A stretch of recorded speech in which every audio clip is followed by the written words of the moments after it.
Welcome to the Mindful Fire podcast. If you're enjoying the show, please leave a 5-star review on Apple Podcast. My dad will be so grateful. See you next time on the Mindful Fire podcast.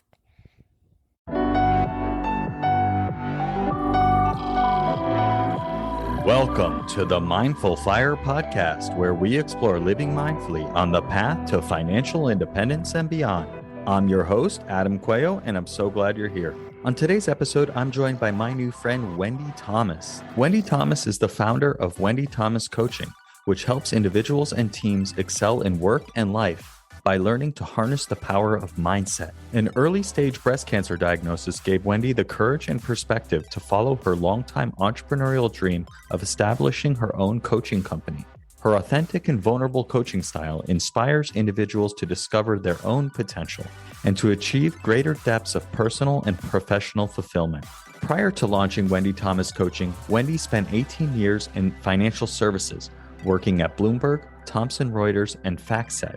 Most recently, Wendy led FactSet Canada in developing effective strategies for growth, talent acquisition, team building, and operational effectiveness. Wendy is a passionate mom of 2 young boys and cares deeply about helping people create a healthy work-life balance. In this conversation, Wendy shares her story of climbing the corporate ladder only to have her life turned completely upside down by a cancer diagnosis just 2 days before her 40th birthday. Wendy shares how getting this cancer diagnosis changed everything in her life overnight and forced her to make some big changes and to really take to heart the advice that her father gave her, which was to turn adversity into opportunity. She shares more about what this means and the changes she made to move from what she calls living from the outside in to living from the inside out. And we dive into this idea of how do we live from the inside out rather than the outside in, to live true to ourselves and with intention each and every day. I really enjoyed this conversation with Wendy, and it really made me think about my own life and how I need to stop and really think about what's most important to me and how I want to move forward and live intentionally with each and every day. You can find the full show notes for today's episode, including any links, resources, or books we discuss in the episode at mindfulfire.org/52.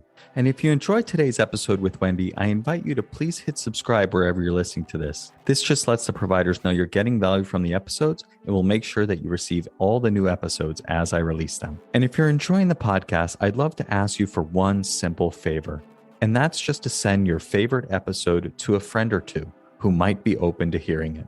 Thanks so much. Now let's jump into today's episode.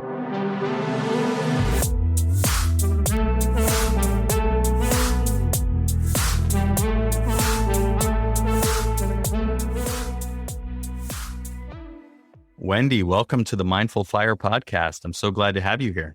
Thank you, Adam. It's a pleasure to be here, and thanks for having me as your guest. So I'd love to start by having you share a little bit about who you are, your journey, and what you're up to in the world. Absolutely. I'd love to share that. So to give you a bit of background, my name is Wendy Thomas. I may look like the girl for Wendy Hamburgers. In fact, I bear the same last name as her, but I'm actually not Wendy Thomas. I married a man who made me Wendy Thomas, but I'm Wendy Thomas. I was born in Zimbabwe. I grew up in South Africa, which explains my interesting accent. I had the great privilege of graduating from Duke University back in 2000. I started working at Bloomberg, the financial media company, right after graduation. And little did I know that my love of great snacks and incredible food and amazing work culture would lead me down an almost 20-year career in financial services. I worked at Bloomberg for 11 years. After that, I worked at Thomson Reuters for 4 years. And most recently, I headed up FactSet in Canada. And I always say, how do you marry a professional high with an all-time personal low? Because I honestly felt like I was firing on all cylinders. I loved my job. I had executive sponsorship. I was growing the region. I truly loved what I did. But interesting enough, I had this deep intuition that something wasn't right. And I'm going to be real. I'm going to be very vulnerable with you, Adam, because I'm going to tell you something that happened to me 3 years ago. And that is, I felt this random feeling on my right-hand side. And something inside of me had myself get checked out. And 2 days before my 40th birthday, I was sitting face to face with a radiologist who, you came in here because you thought you felt something on your right-hand side. But the reality is there's nothing there we found breast cancer on your left-hand side. And with that, my whole life just came crashing down on me. And I started to panic and I started to think, what is this? Like, what is happening? I felt like I'd been swallowed up by a giant monster. It was like, what is going on? And in that moment, I realized that my late father had sent me this intuition to get things checked out. And his words were always, you have to look to turn adversity into an opportunity. And that moment just allowed me to really dig deep and think about what the opportunity behind this all was. And for me, it was really about appreciating my life as it was. Instead of living my life in the future or living my life in the past or living my life according to what other people wanted from me, I had to fight for my own life, because in that moment, I realized that I wanted to live on this beautiful planet for as long as possible. I'm a mom of 2 young boys and I needed to be around. I needed to focus on myself. So the days and the weeks and the months were incredibly long and challenging. But at the end of my journey, I'd done a lot of self-study and reflection. And while I truly loved being in the corporate world for almost 20 years, what really filled my cup about being in the corporate world was my ability to connect to people and inspire people to be their best selves, because I felt that my energy was contagious. And then when people were around me and I was able to inspire them to believe in themselves, they felt happy. And when you're happy, you're productive. And that ultimately leads to revenue gains in a company. I took a huge step and I did something that was incredibly hard. Probably one of the hardest things I've ever done is that I resigned from my corporate job and I followed my true passion, and that is coaching people. And I started my own coaching company, focusing on the power of positive mindset. And that started 2.5 years ago, but it's actually morphed into a lot of public speaking engagements. It's a lot of speaking to companies about how to manage your mindset in a time of fear and uncertainty, because really what we're going through in this pandemic at the early stages reminded me of my cancer diagnosis and how it's so easy to panic and think we're drowning and not realize there's a lot of things that are in our control. And I see this pandemic as a time to really use the power of mindset and to not focus on things that aren't in our control, but rather focus on what is in our control. That's the power of our mind, and living each day with intention, living each day with gratitude. And what I say is living from the inside out and not living from the outside in. And that is having your emotional happiness driven by outside circumstances. Instead of you being happy when your boss is happy, maybe find other ways to be happy. That's living with intention. That's gaining a lot of happiness and satisfaction from, working out and from writing out gratitudes and appreciating everything that you have. But we don't typically appreciate everything that we have until it's gone. For me, I had this second chance to really look at my life and think, how do I want to live my best life? I need to be present. I can't be living in the past. I can't be living in the future. Like, the time is now. And since my diagnosis 3 years ago, I can confidently say that I live every day with intention, and I live every day in the moment. And I'm grateful for so much in spite of everything that's happening around us. So that's a bit of a long story and a long introduction to who I am, Adam, but I'm incredibly passionate about what I do, and I'm really excited to be your guest today. Well, it's an incredible story, and I appreciate you sharing it with me and the audience. One thing that really stood out to me that I'm curious about, and I think applies to what is going on now with the pandemic and just the world at large, is the idea of turning adversity into opportunity. Can you talk a little bit more about what that means to you and how people can practice doing that, given the world and pandemic situation that we're in? Absolutely. So I think this is all about perception and how you see things. We actually gifted as human beings with 6 higher mental faculties that separate us from our friends in the animal kingdom. Those are our imagination, our memory, our intuition, the willpower that we have, our perception, and our reason. And I'd like to talk about one, that being our perception. There's always a positive and there's always a negative way to look at something. We can choose to focus on the negative, or we can choose to focus on the positive.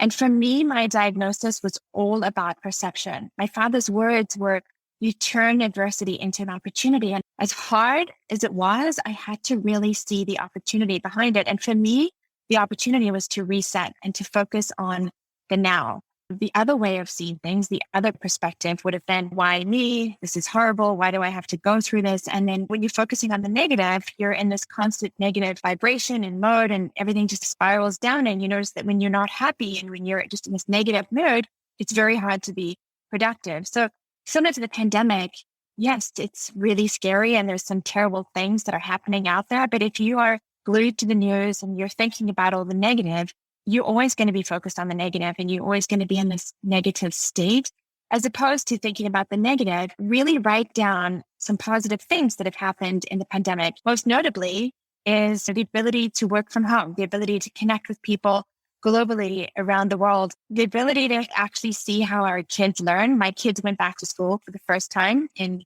6 months yesterday after, being at home for 18 months on and off. And as hard as that was, having my kids in the background and to juggle everything with them around, I actually had the opportunity to see how they learned. And instead of focusing on the negative, what a drain it was on me and my schedule and my time, I thought, gosh, when do I ever get the opportunity to really see how a sixth grader and a second grader learn? And I picked up a lot of really interesting things about my kids. I could go on about a bunch of things the pandemic brought that were positive, but again, it's all about how you see something, because there's always a positive and there's always a negative. And how is your mind trained to look at something, the positive or the negative side? And it sounds like focusing on the positive allows you to tune into opportunities that may present themselves, right? For example, your ability to see how your kids learn, how they take in information and make sense of it. That's an opportunity in itself. Yeah, exactly. It's definitely an opportunity to see that. Another way to look at it was,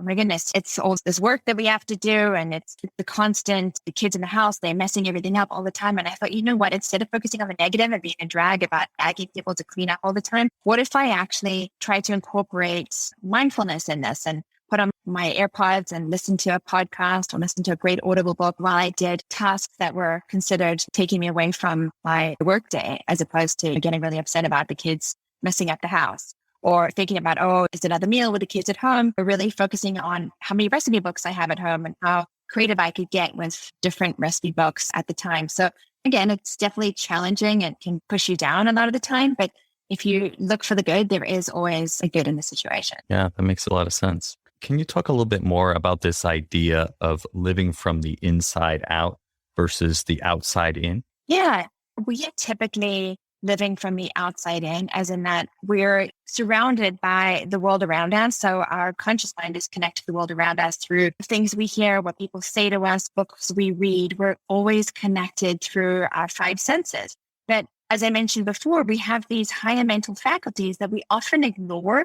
They're our mental muscles. And unless we actually sharpen them and we become attuned to them, it's very easy to put those aside and to live life through our five senses. So for example, your intuition, you have to be so in tuned with your intuition to actually be guided from the inside out, because that is an example of really living from the inside out, be in touch with how you are feeling.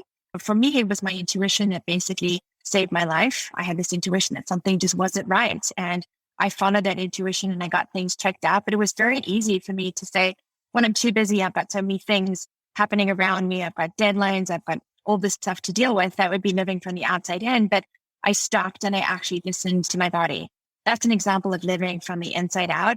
Another example of these high mental faculties is our imagination. When we were kids, we taught to dream. We taught to dream a lot. Kids are always going in and out of the idea of what they want to do, who they want to be. I want to be a doctor. I want to be a fireman. I want to be a teacher. I want to do this. I want to do that. And they're playing and dreaming. But as adults, we don't really use our imagination to dream.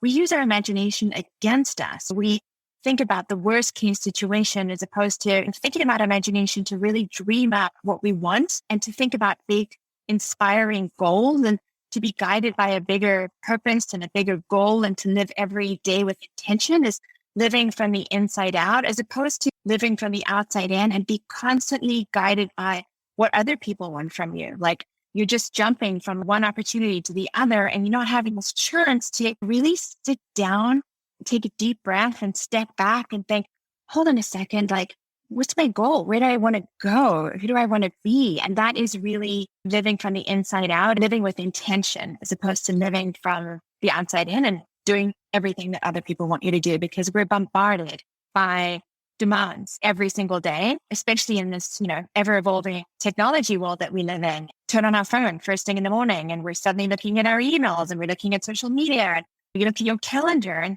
all of a sudden you're definitely living from the outside in. You're not thinking about, hold on a second, how do I want to start my day? What do I want to do today? What are my goals? What are my gratitudes? Am I starting my day working out? What am I doing? As opposed to turning on your phone and suddenly, boom, you've invited the outside world literally into your bedroom. And I think with technology, it's amazing, the opportunities that it's given us. But at the same time, it takes a lot of that ability to focus on ourselves away from us because we're constantly pulled in so many different directions. Yeah, I totally agree. Even that specific example of turning on your phone first thing and looking at social media or email or anything in the news, it sets the tone for your entire day. Sometimes even before you get out of bed, before you even really stretch your body, open your eyes, you're getting the input from the outside world and not even the world around you, but the whole world.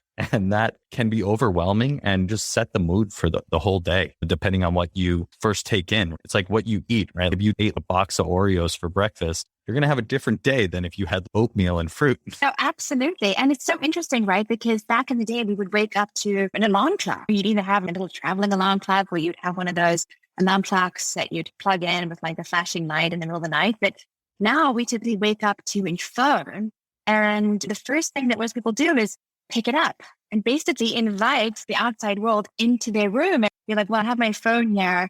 When I'm waking up, I'll just look at my email. And then all of a sudden, you're like, whoa, hold on a second. I'm already like freaking out and stressing out because I've read an email. I've literally started my day according to what somebody else wants from me. Or I'm going to take a look at social media, for example, while I'm waking up. And then suddenly I'm just not feeling so great because somebody's posted a picture of their incredible vacation. And I'm feeling a little sad and jealous about what I have to do today versus what they have to do. And it's just not a good way to be living, as opposed to maybe giving yourself 20 minutes before you actually look at your phone in the morning and actually accounting for that time to maybe write out what you're grateful for. When you're writing out what you're grateful for, there's a lot of science behind that feeling that it makes your body feel when you're literally writing out the small things that you're grateful for. It elevates your overall mood and happiness, and it puts you in a solid, productive, and happy state. Or whether you're doing some meditation or whether you're working out first thing in the morning before you look at your phone, like resist that temptation to actually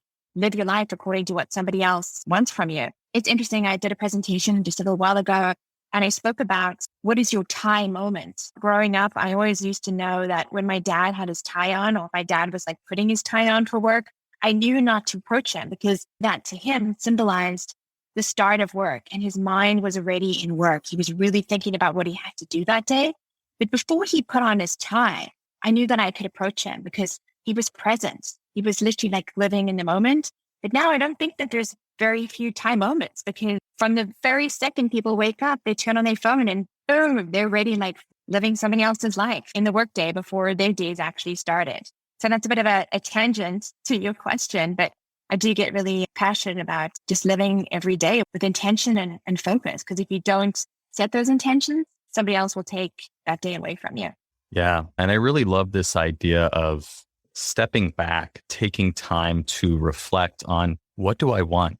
Where am I trying to go? What am I trying to make happen in my life? It's so important because we get so caught up not only in the social media and the email and the busyness of life, but also things that we're trying to achieve. And if we're just sprinting forward without thinking about, where am I trying to go and why am I even doing this? It's easy to get lost and just get on like a hamster wheel. I'll give an example, like with the podcast. I love doing the podcast, but I've found recently that I've just gotten caught up in this cycle of editing where I have to get an episode out every single week because I set that goal for myself. No one else told me to set that goal for myself, but I've got myself in this cycle where I just have to keep churning out episodes. So I need to edit, and get it out there. But recently I've decided, and credit to my wife for helping me think about this a little bit differently. What would happen if I just reposted an old episode that other people might not have heard, or just repost a meditation that people really liked before and might like again? what would that do to free up some time for me to step back and say, what am I really trying to achieve with this? Because it's so easy to get caught up in, the podcast stats, they got to grow. And if I stop at all, then they'll stop growing. And I'm like getting my happiness from these podcast stats that I have no control over. And I am totally losing the fun of it. I'm not doing this to make money immediately. It would be nice at some point, but that's not the purpose. It's to connect with awesome people like yourself. It's to learn and grow and to really explore what I might want to do after I retire at some point, because I'm not going to just sit around. But getting caught up so much in the podcast stats and the doing what everyone else is doing to grow and all of that just takes me away from the fun of it. And really, it's so important to stop and think, what am I doing this for? You're not living in the present then if you just keep on thinking about the stats and then you're going down that comparison train as well, like comparing yourself to other people. And then again, it's just about taking it back to what was the intention of starting the podcast. It was living in the moment, meeting great people, being happy and creating more of a fulfilled life because you're learning so much. You're meeting so many interesting people and expanding your mind. But it's very easy to go down that trap of comparison and the future and what does it look like and everything else. But again, it's just a constant reminder to be pulling it back to the present. So yeah, good for your mind for reminding you about that. Yeah, I'm not always the most open-minded when she's pointing out the obvious truth to me. So credit to her for helping me get past that. Yeah. So are there areas you want to dive deeper into that you think would be valuable? I think just really to your point of that hamster wheel, that it's so easy to continue on that hamster wheel if you don't have goals for yourself. You're just going to always be doing the same thing every day and living your life according to what other people want you to do. And I take it back to getting in a car every day. You don't just suddenly get in a car without any purpose and drive around the block. Like you're very intentional about where you're going. Like you have direction. And I think that fundamentally gets a lot of people through some hard times. It's about thinking about what is the big picture? Who am I?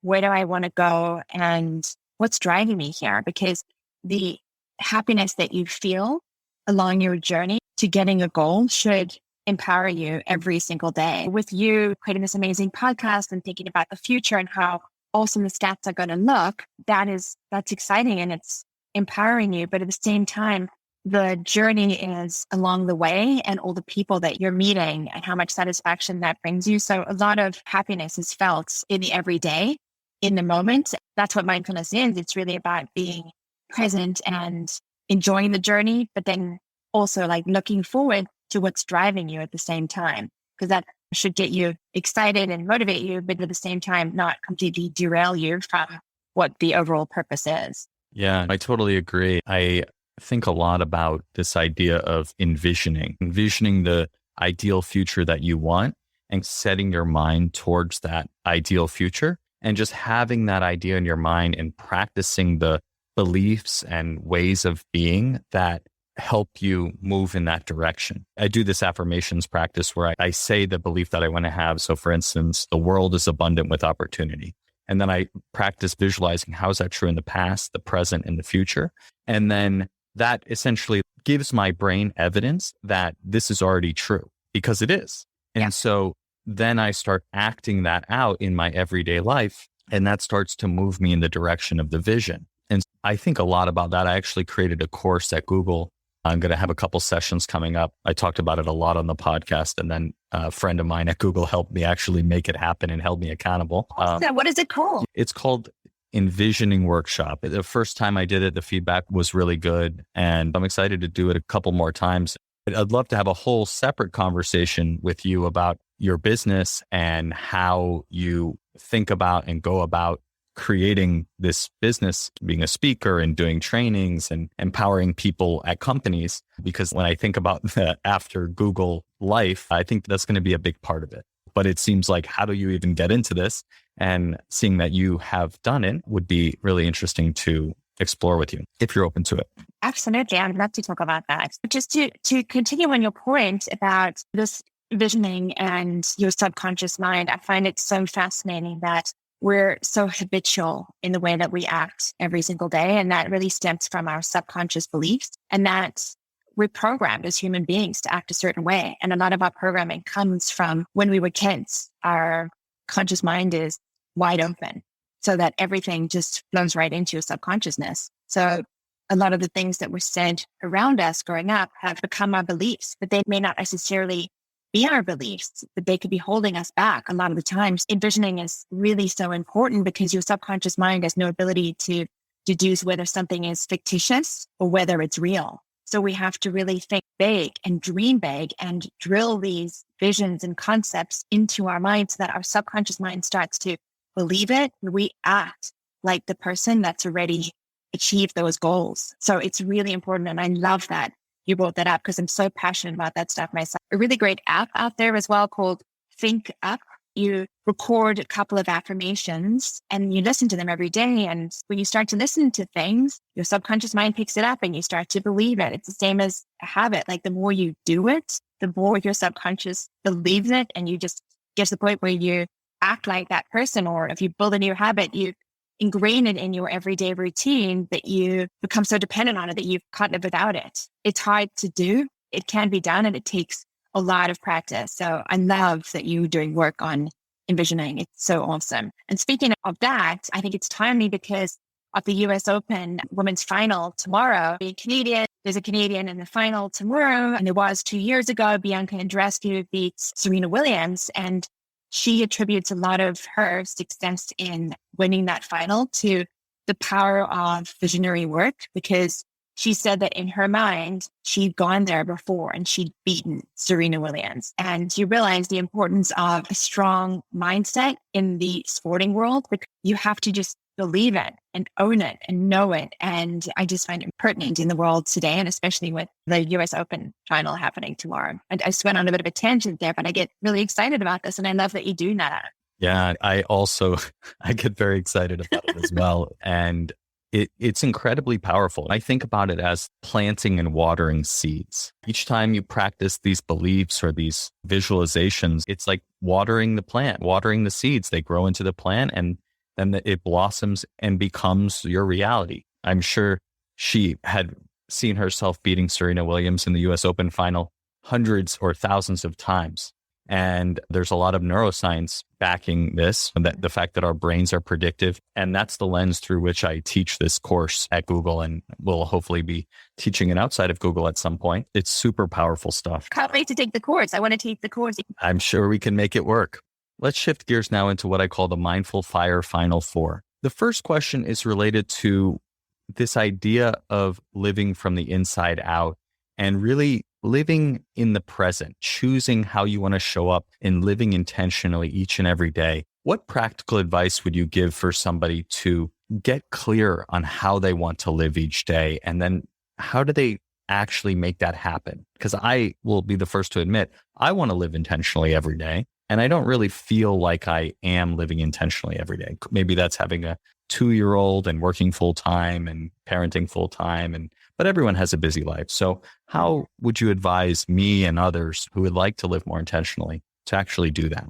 I think it's about making time for yourself every day. It's about building habits to be comfortable being alone. I think we as humans are very uncomfortable being alone a lot of the time, whether that's building in a meditation practice every day, starting off with just 5 minutes every day to really be intentional and to stop and to take a breather, whether that is spending 5-10 minutes every single day to write out what you're grateful for, writing out what your goals are, having a workout every single day, and just being comfortable with yourself. I think that's a really great start, just to be mindful and writing out each day. What is your intention for the day? To remind yourself that it's important to be in the present. And yes, there's always going to be stresses and things that are out of your control and events that are happening in the future. Worrying about something and having it circulate in your mind is not going to fix the outcome. So what's in your control now? And know that you can reach for a thought that feels better. Thoughts aren't permanent. They come into our mind and we attach meaning to them in our subconscious mind. And when you attach meaning to something, that impacts your behavior and that ultimately impacts your results. So being intentional about what you think about and not inviting negative thoughts that really don't serve you well into your subconscious mind. I think it's just about having that understanding of the power that your mind really has over your overall feeling every single day. Yeah, I love that. I love that idea of carving out some time for yourself and really setting yourself up for success each day and just making a practice out of what is my intention. That takes 2 seconds and can change the course of the day and gives you a little bit more agency rather than just getting caught up in the river of events that happen from the start of the day. Just taking a moment to say, what would I like to do today? How would I like to feel today? I really like that. And waking up with an alarm clock. Try and move away from the phone. I think that would make a huge difference to many people. Yeah. I wake up to my son screaming the ABCs, which is pretty cute too. But the timing of it, it's basically just getting up and going straight into the river of events. The second question is, what piece of advice would you give to someone early on their path to financial independence? I'd say my advice here would be to think about what you really want in life and then be intentional with saving as much money as you can every single month. And then looking back at that year after year and being really proud of the amount of money that you're able to save. I know that my first job right out of university, I saved just a little bit every single month because I knew that I needed to save for something big. Not too sure what that was, but ultimately it helped me out in life. And 10 years down the line, I was really happy that I started saving when I did. Great advice. Yeah. The third question is, what piece of advice would you give to someone getting started with meditation and or mindfulness? I'd say be easy on yourself. It's a skill that we haven't learned. It's not taught in high school or university. And sometimes it can feel awkward and you're not getting results right away, but be really patient with yourself and start slowly. Give yourself 2 minutes at first and work yourself up. Know that it is having an impact on your life. Maybe you can't see the results in a tangible way right away, but know that this is having a tremendous impact on your overall emotional well-being. Great advice. And the final question is, how can people connect with you online, Wendy, and learn more about your work? Sure. So I have a website. It's www.Wendy Thomas Coaching.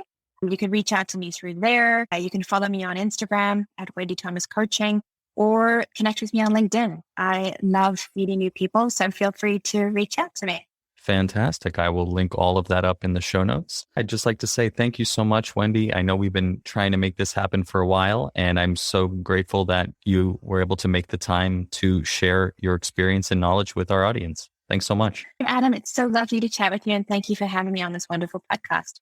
Thanks so much for joining me on today's episode of the Mindful Fire podcast. I hope you enjoyed my conversation with Wendy Thomas, the founder of Wendy Thomas Coaching. As a reminder, you can find the full show notes for today's episode, including all of the links, books, and resources we discussed in the episode at mindfulfire.org/52.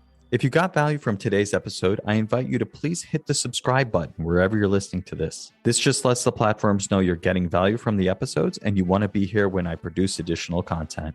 And if you are enjoying the podcast, I'd love to ask you to do one simple favor for me. And that's just to take your favorite episode and send it to a friend or two who might get value from listening to it. You sharing this content with the people in your life means the world to me and is a way that this podcast is going to grow and impact more people. And so if you could share it with one friend, I'd really appreciate it. Thanks again for all your support, and I'll catch you next time on the Mindful Fire podcast.